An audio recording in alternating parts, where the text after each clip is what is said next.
Assalamualaikum warahmatullahi wabarakatuh. Jadi di Indonesia ini ada kebiasaan untuk tidak melakukan top up oli.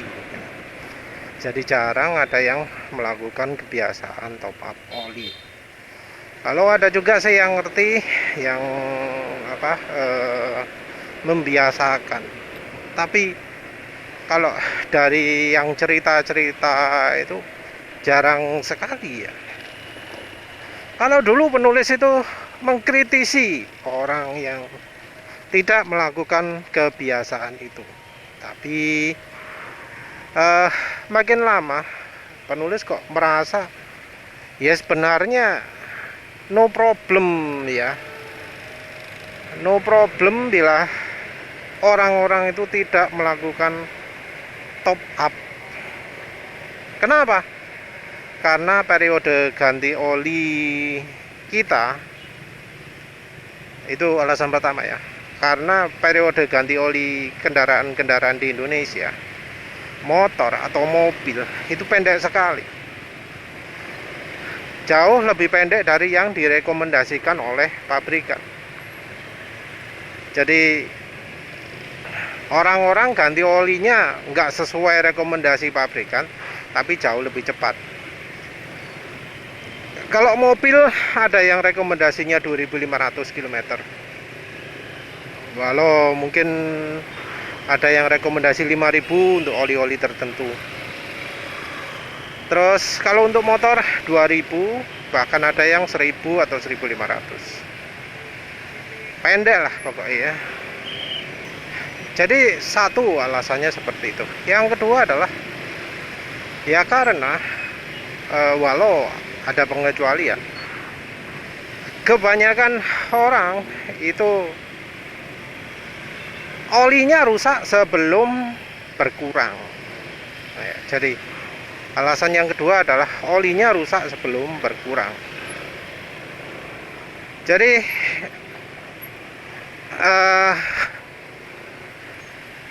orang parameternya oli bagus atau tidak itu lebih sering adalah bila atau apakah olinya berkurang atau tidak. Jadi orang yang paling nggak ngerti oli pun ya tahu bahwa kalau olinya berkurang itu nggak bagus.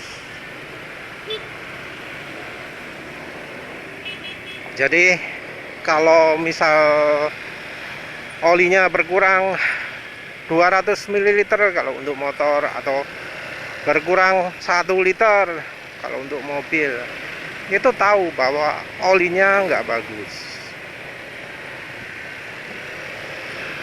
Jadi ya sebenarnya sudah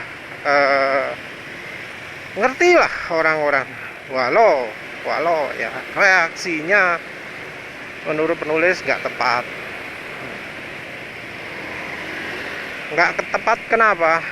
Karena tahu bila sebelumnya olinya berkurang 1 liter, olinya berkurang 500 ml kalau di motor ya.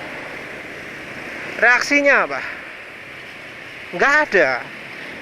Agak aneh lah itu ya. Jadi sudah tahu olinya berkurang, tapi nggak ada perubahan yang dilakukan. Kalau ganti olinya di 2.000 ya tetap 2.000, kalau gantinya 5.000 ya tetap 5.000 gitu ya. Cuma mengungkapkan keprihatinan saja lah.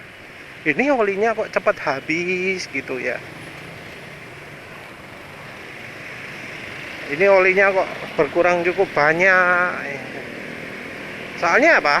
Yang disalahkan bukan olinya seringnya, tapi mobilnya. Ini perlu diapakan ya, mobilku, motorku ini kok olinya berkurang banyak gitu ya. Ya memang sih, memang nyalahkan mobil boleh, nyalahkan motor boleh. Tapi ya harusnya kalau seperti itu ya harus ada aksinya dong.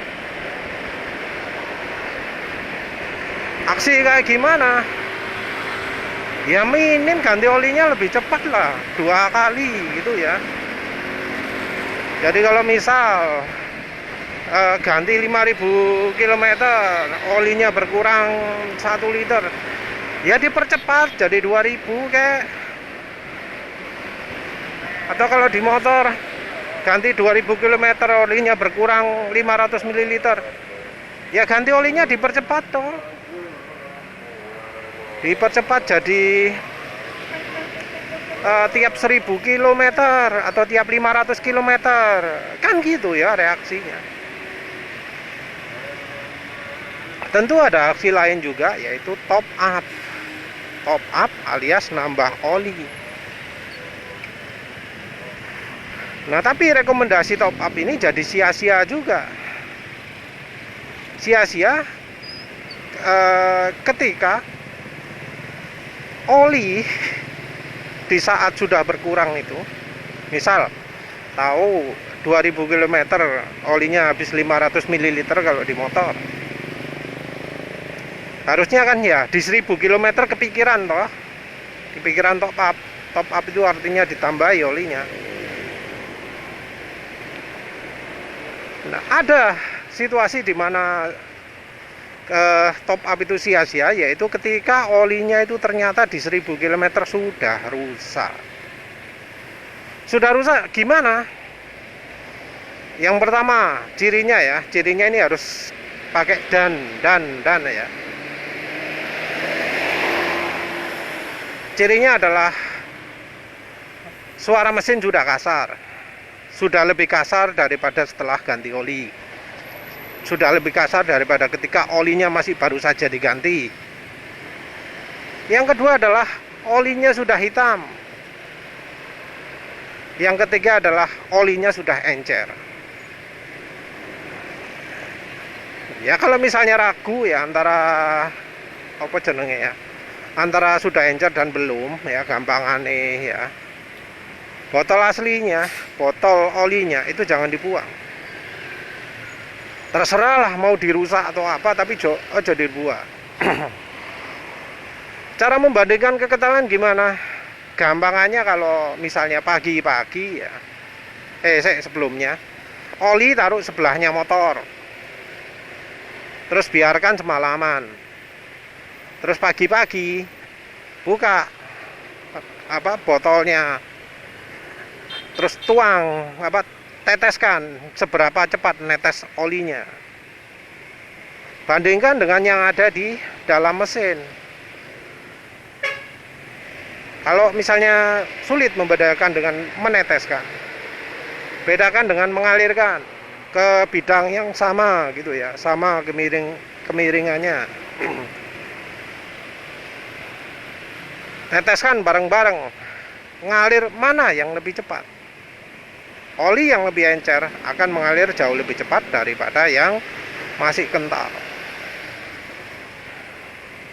Perhatikan ya bahwa kalau sesuai dengan standar, oli yang masih layak dipakai, itu kekentalannya, grade-nya, itu masih tetap. Alias kalau olinya masih layak pakai, kekentalannya nggak akan turun banyak-banyak. Nggak sampai kasat mata lah. Seperti itu ya membandingkannya, gampang. Ya memang ganti oli pendek itu ya berlebihan, tapi ya untunglah karena memang kualitas oli kebanyakan sekarang itu nggak layak. Buktinya apa? Ya kalau dipakai sesuai dengan rekomendasi pabrik,